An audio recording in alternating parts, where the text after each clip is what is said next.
This is a little... Oh, hi! How are you guys? Hello! This is pretty crazy. I don't know if you guys know, this is my first Comic-Con, like, ever. And I just want to say thank you for, like, actually coming to see me speak. Like, I'm honored. Thank you so much! Well, welcome to Salt Lake City, but, like, biggest, most welcome to the MCU!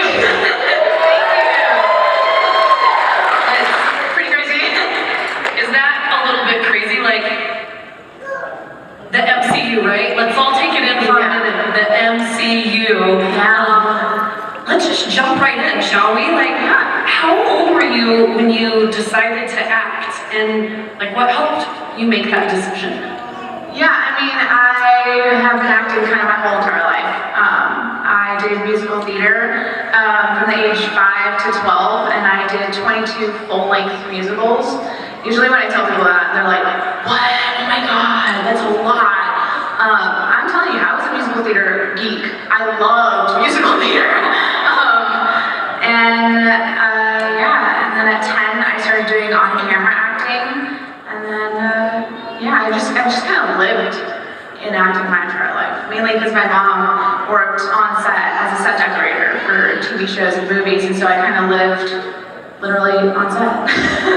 So then having your mom on set and your family kind of in that world, that helped you kind of make that decision to just make that your life?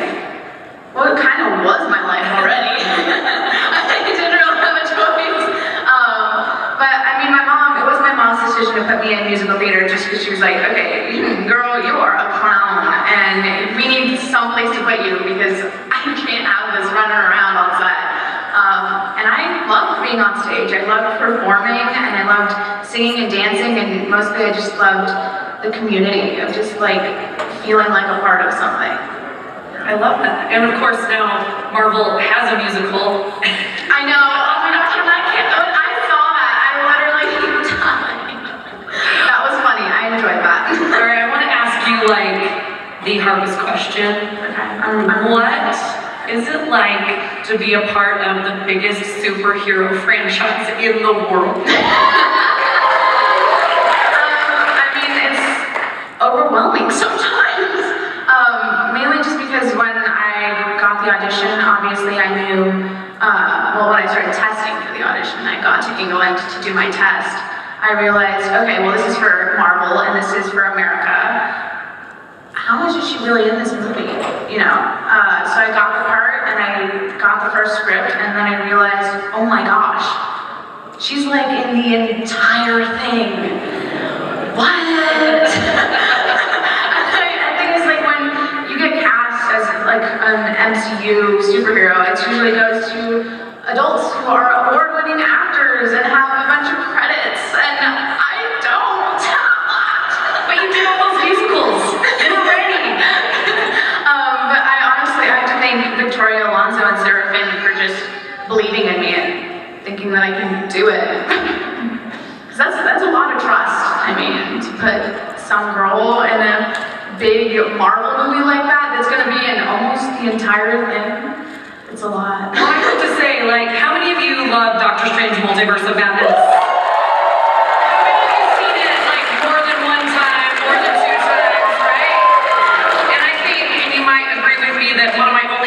About that movie is that we don't get more America, right? So when you found out that America was going to be represented in the MCU, did you like immediately want to play her?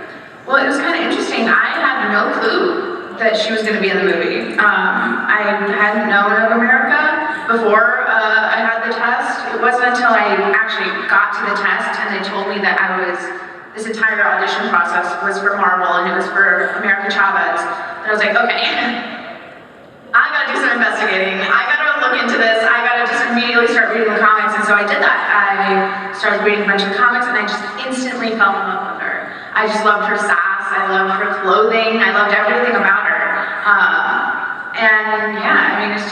Now it's just kind of crazy to think that I played her, but also I have to remember that I played the younger version of America.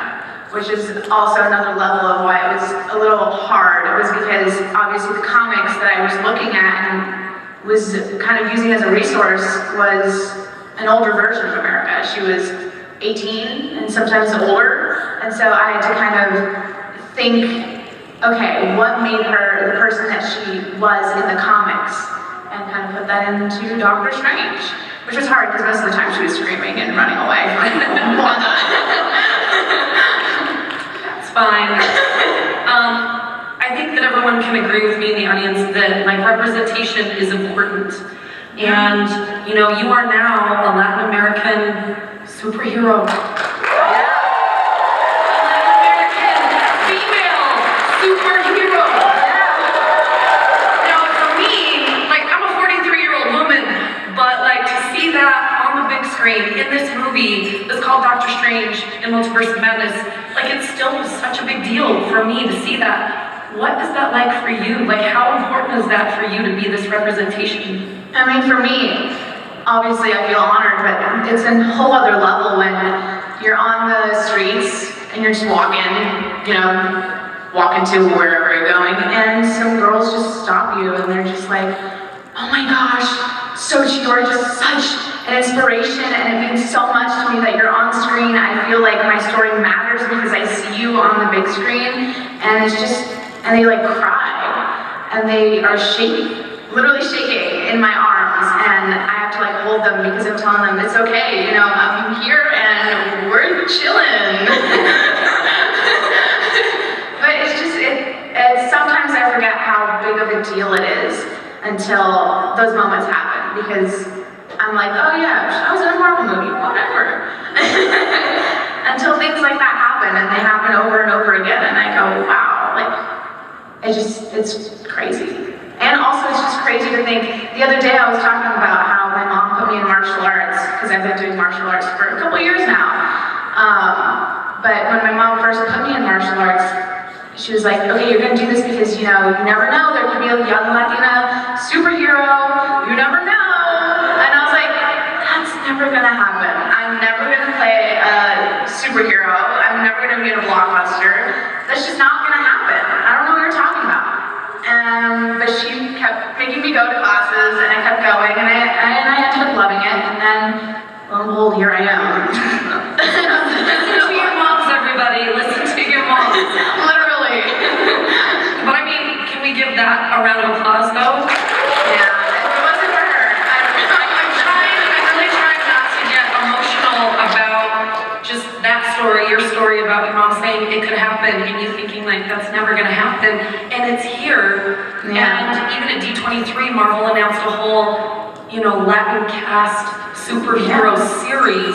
I know. So this is just, you're like the beginning of the awesomeness that is to come, and it's so great. And you're a lot younger than me, and when I was little, and a lot of people here were little, it wasn't so cool to be a nerd and to like superheroes. And now we can come to something like this and scream from the rooftops that we love your character, and we all have this in common, and we all are so excited for you. And Yeah. I know. And this may be the hardest question I lied about earlier. This may be. Okay. Let's get ready. Do you have a favorite superhero? Okay. Things just got serious. Okay, I don't know about you guys, but who liked the Loki TV show? Okay. Are you team Loki or Sylvie? Sylvie? Loki. Okay. Raise your hand if it's Loki. Oh! Okay. Sylvie? Okay. Alligator Loki, okay. Yeah, no, my favorite superhero has to be Loki. I really like Loki. I truly do. Hopefully one day I get to work with Tom Wilson, just because he's an awesome person. And it would be kind of crazy to be standing next to Loki in a scene. I'd be like, yo, what up? This is crazy. With your powers and his powers, I see how it would make a lot of sense that they would be together, I literally just fingers crossed. lost. I think at this point, if I just put it out into the universe, maybe it will listen and go, sure, Xochitl. It's a big multiverse out there. You never know. You never know. What could happen. All right, so being in a Marvel movie, it's a big deal, right? Yeah. It's also a pretty big jump from something that I originally know you from, and my daughter originally know you from, and that's the Babysitter's Club. So we gotta make that love for a minute. Yeah, I mean, obviously it's a completely different thing. From going to, obviously, a Netflix TV show, The Babysitter's Club, with 5 girls, and it's a, drama series about their lives, is completely different than Doctor Strange and Multiverse Madness. But it was an amazing experience. It was so amazing just to kind of not go through, I mean, it was going through the same things, but it was going through the same things with these 5 girls, and we were all having the exact same experience of kind of getting put on a TV show, and then, of course, it was for Netflix, and so doing press and not, doing things that we've never done before, and having each other's backs was just an amazing experience. And obviously I would have loved to do the 2nd season of Babysitter's Club, but I had to shoot Marvel. And it was in the middle of the pandemic, and flights were being canceled left and right, and I tried so hard. But Kendra Sanchez, the girl who took my place for the 2nd season, she did a wonderful job. And just recently, I went to New York, and I got to meet her for the very first time, because we were long-distance friends online, but I got to meet her in person, and I had the best time with her. She was so sweet, and we just literally spent the entire day together, and it was so fun. And I have to say, if you don't follow her on Instagram, you have to, because her trip to New York was it lit up my day the other day. It was so much fun. Did you like the little weird vlogs I've been doing? I've been doing those just for fun, because I'm I don't know, I'm kind of bored, and I want to just stretch out my skills. I don't know, we're testing different things, we'll see. Maybe I'll become a YouTuber, I don't know. We'll see. I do want to say though, anybody that's ever babysat certain kids, you'd have to say that you're kind of you're saving lives the same as superheroes have ever. Sometimes that drama is about the same. Well, literally, especially in Dawn's episode 5, I literally lose the child. I lose the child and I have to call the police, and it's just this crazy thing because it's her first time babysitting, and I mean, it's nowhere near the same thing as Marvel running away from a witch and being hunted by her, but it was scary, Don't lose children. No, it's actually really scary. I've lost a child that I babysat before, and it's not fun. It's really terrifying. I didn't say that. No, I didn't lose Well, we're gonna keep that here. No, please share that with anybody else. Okay, so one of the coolest things I think about being a superhero is the superhero landing. Do you remember the first time you got to do the superhero landing? Okay, well, the thing is, when people do a superhero landing, it's usually super cool, right? And it's just boom. Like Florence Pugh and Black Widow. He's those are the things I think about when I think of a superhero landing, especially for a female. I remember the day I did it, I was okay, this is chill. I actually didn't even realize it was a superhero landing. I was so busy with the fact that I was supposed to land at a certain mark, and it was next to Benedict, and it was one of the first times I was doing a stunt, and it was when we were in England too. This is actually a funny story. It was in England when we shot that part, but the whole beginning part of the movie, that whole running sequence through the Ribbon Monster Vishanti Temple, that was redone completely. It was one story when we were in the UK, and then for LA reshoots, it was a completely different story. It was in the UK, it was that Doctor Strange had betrayed America. No, that he was trying to save America, and he was trying to save her and help her, and then in the other version, it was that he betrayed her, which is the actual version of the movie. But I remember shooting that portion, and then shooting the portion right after that landing, literally right after where I'm running. We shot that 6 months after we had shot the landing. That just shows how Marvel shoots their stuff. It's literally you'll shoot one part of the scene, and then you'll never touch that scene ever again until 6 months later when you're doing the other half of it. Which is kind of weird. It's that doesn't happen unless it's Marvel. Really. So what I took from this is that it came so naturally to you to do a superhero landing that you were in the right place. You were meant to be here. You're meant to be America. That's what I got from that. I mean, yeah. It was so natural that you don't even remember doing it. I think you're in the right place. I think you're. Yeah, I mean, I remember redoing that like over and over and over again. I think we did that landing like 30 times. So the first time it was like, yo, this is so cool. Until like the stunt coordinator comes up to me and they're like, actually, you're doing it wrong. Oh no. Whatever, man. I'm living out my life. I'm living out my dream. This is cool. We're gonna do it again over and over. Let's talk about America's powers for a minute because they're very different from anything that we've seen so far in the MCU, and how superheroes kind of show us their powers on screen is so much fun. You know, you're next to Doctor Strange who does all the things.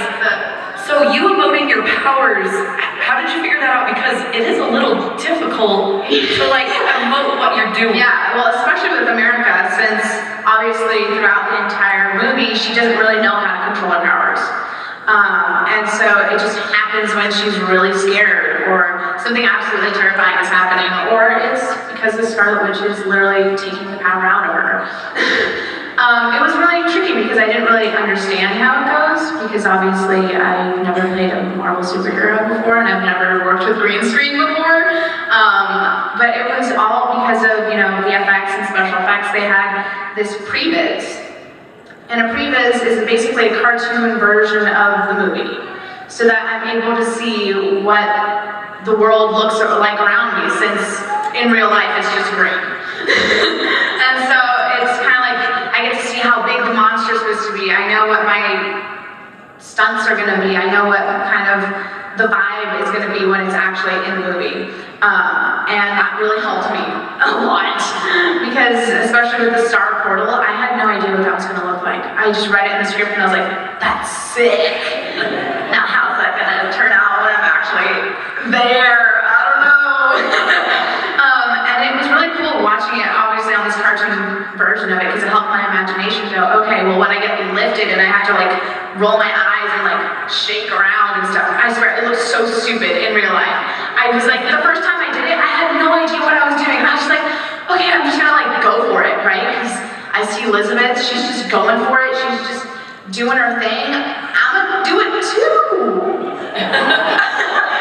Which is so intimidating and scary, because there's obviously like this huge crew around you. It's like, literally look around you. The amount of people that are around you right now, it was bigger than that. The set was bigger than that. And there was cameras everywhere, from every angle, grabbing everything, and there's stunned people, and you just feel obviously like everything you do matters. And so I'm sitting there and I'm like,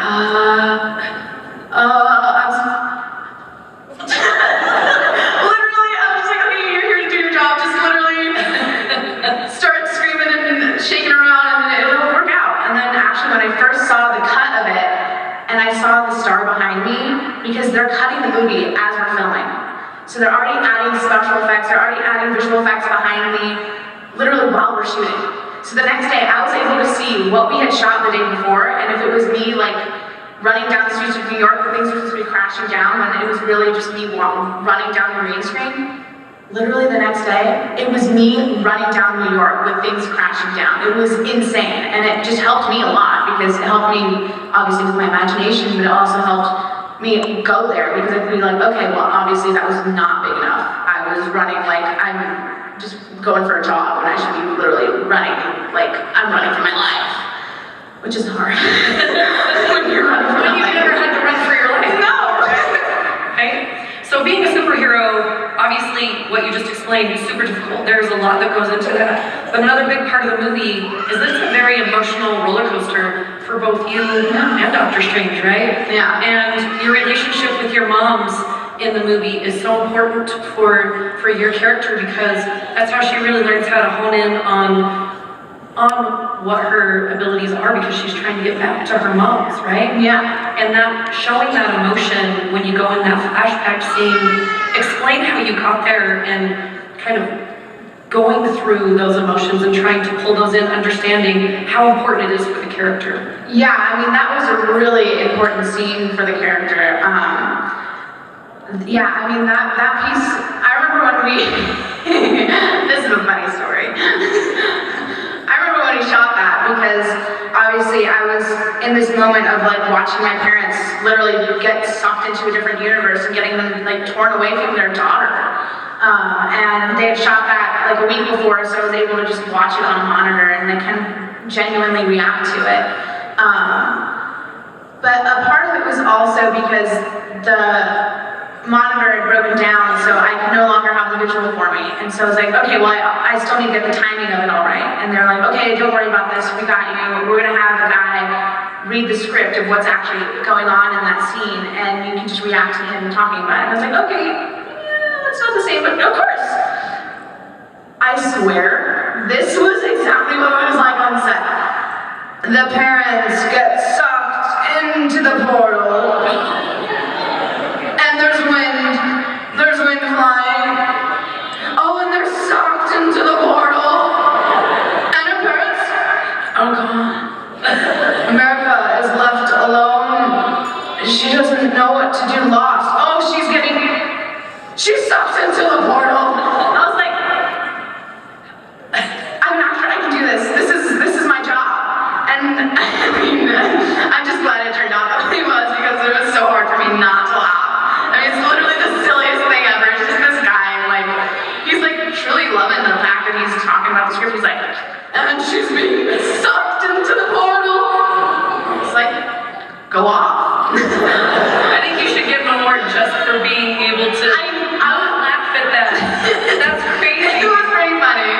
But I mean, at the end of the day, it worked. And I was crying, and it was really emotional, and I remember shooting that a few times, and then watching the clip of her, young America and her parents, you know, getting torn from one another and stuff, and watching it side by side, and I just remember getting emotional just within itself, because it's like, wow, I mean, that's crazy that America's there, and she gets a whole backstory, and she's not just there just to be there, she's actually there, and she's an important part of the story.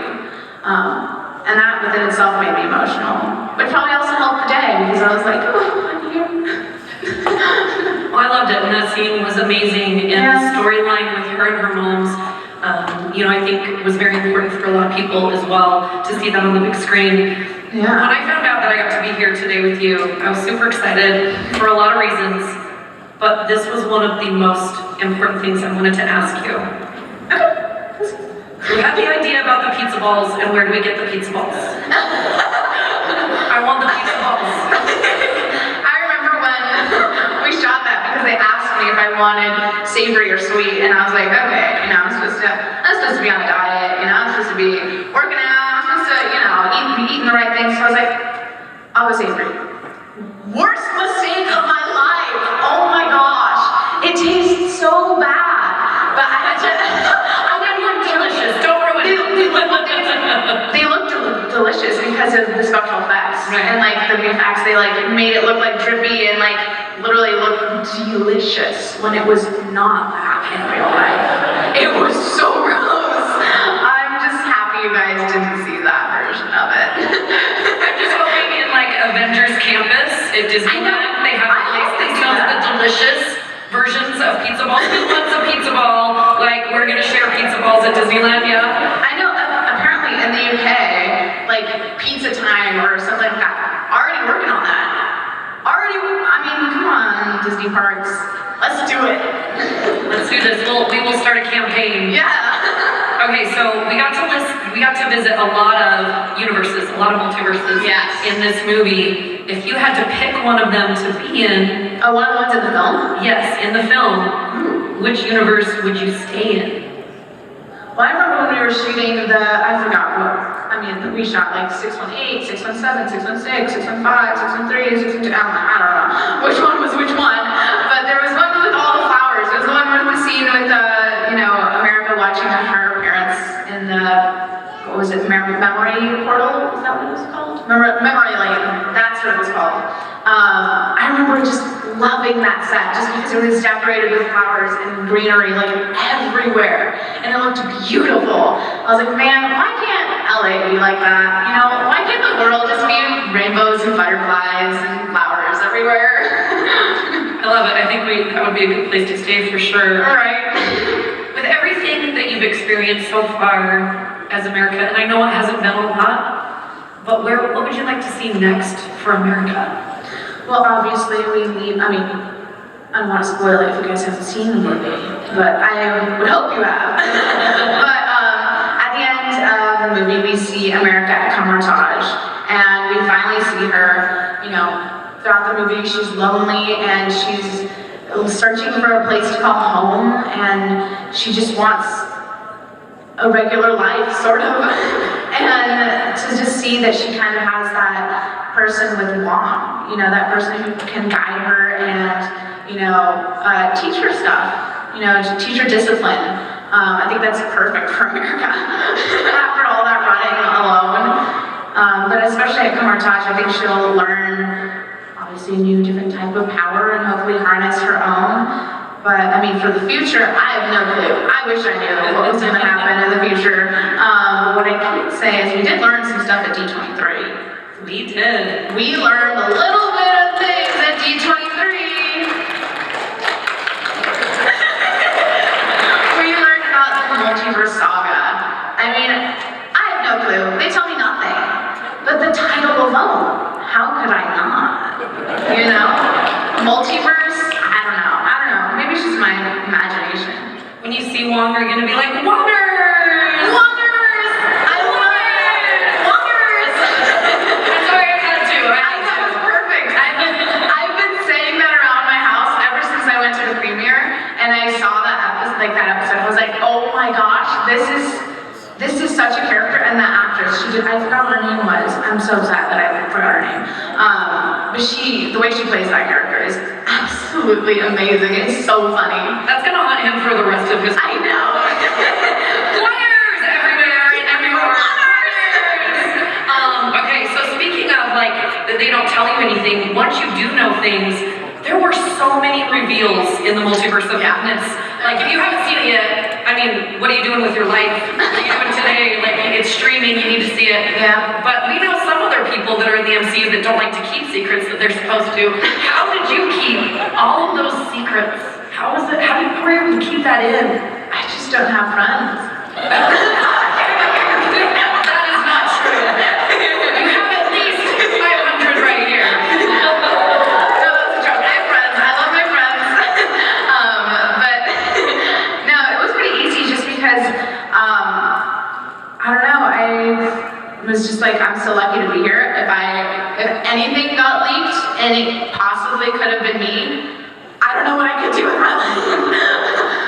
And also just because I was so afraid of actually revealing something.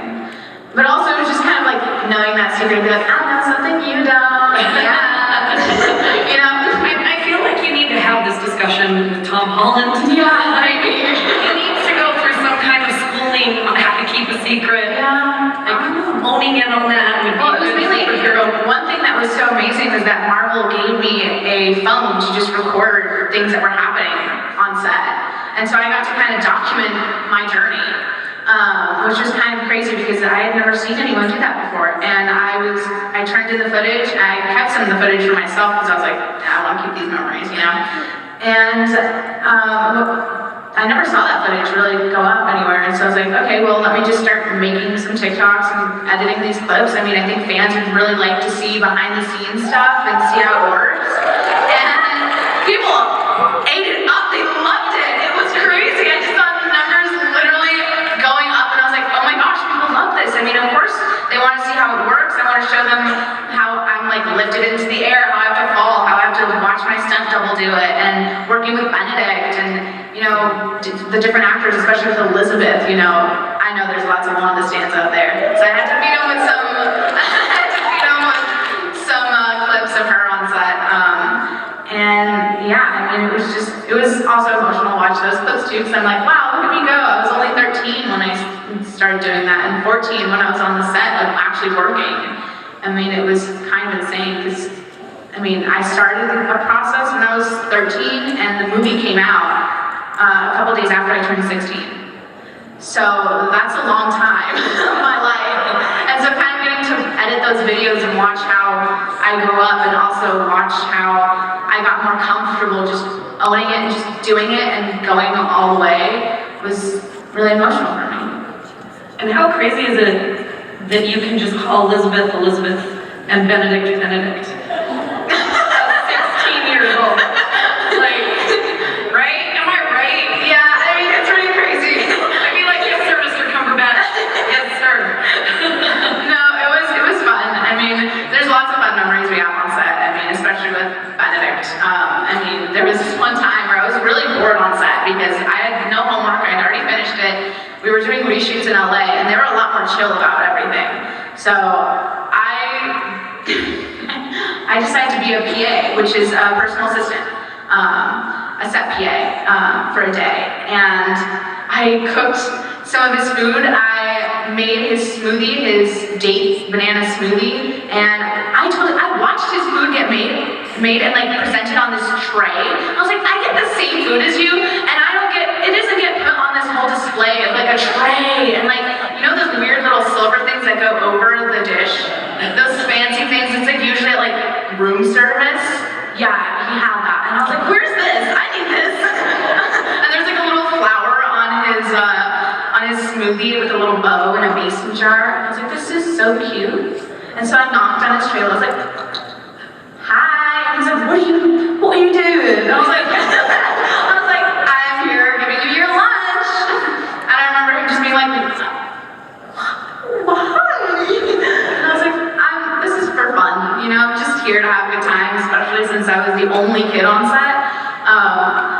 There's just lots of me goofing around. I learned how to drive on set. I drove the producer's car, which was like this red vintage convertible that was just insane. And I was like, you're letting me drive this? And he was like, yeah, this is your first car. What a great story to tell people. I'm like, I could crash your car. I could crash your car. That would not be a funny story to tell. But I mean, it was just me goofing around most of the time. I love it. I love it. I mean, I love that you talked about like you shot this at 13. It came out when you turned 16. You know, you're a child actor. You're a kid. You're a young woman now, but like, you know, starting that out and then with the Babysitters Club, you know, this is a tremendous story and just so much for you to take in during this time. What advice would you give to all the young people in the audience that are looking at you thinking, that's what I want to do, and thinking to themselves, well, that's not going to happen. Like, what advice do you have? Well, what I can tell you is that lately, I've been just going, not lately, I mean, I've tried to go by this my entire life. It's just actions speak louder than words, and just do it. I mean, I want to become a director, so I'm doing it. I'm starting to direct music videos. I co-directed my first music video. I'm on to the next. I'm just gonna keep doing things that I want to achieve, and nothing's stopping me, except myself. If you want to stop yourself too, you can stop yourself. But yeah, I mean, if you want to do what I'm doing, I mean, start musical theater. That's where I gained my confidence. That's where my confidence. That's where I just gained my experience. And then I did short films. I did 13 short films, mainly since, you know, obviously the characters that you get on TV, your first roles are playing younger versions of major adult actors, and no one out there looked like me. And so I didn't book any roles. I just sat there and I was like, okay, this is lame. I'm not getting roles. I'm never gonna be in a TV show. That's not gonna be my first role. My first role is gonna be student film at USC. That's how I'm gonna gain my experience. And I did 13 short films. And it was wonderful because those students just wanted to teach me how to be on set, and also they let me like look through the lenses and actually learn things about the grips in each department of this industry, you know, and the editing portion and all that. And that's mainly where I gained all my experience. So if you guys want to start doing it, I mean, that's where you start, you know, musical theater or like plays, and then taking online classes. I mean, nothing's stopping you from just getting online and finding a class to join. I mean, that's how I also did that too. I did lots of classes just so that I could like rehearse and kind of practice my different ranges of character and see what I'm actually good at. Because then that's how I knew what auditions I could possibly book. That's amazing, and we're so excited that you're here, and that you followed through, and that you pushed through, and that your mom put you in martial arts classes. Really, my mom. Thank you so much for being here in Salt Lake City. Give her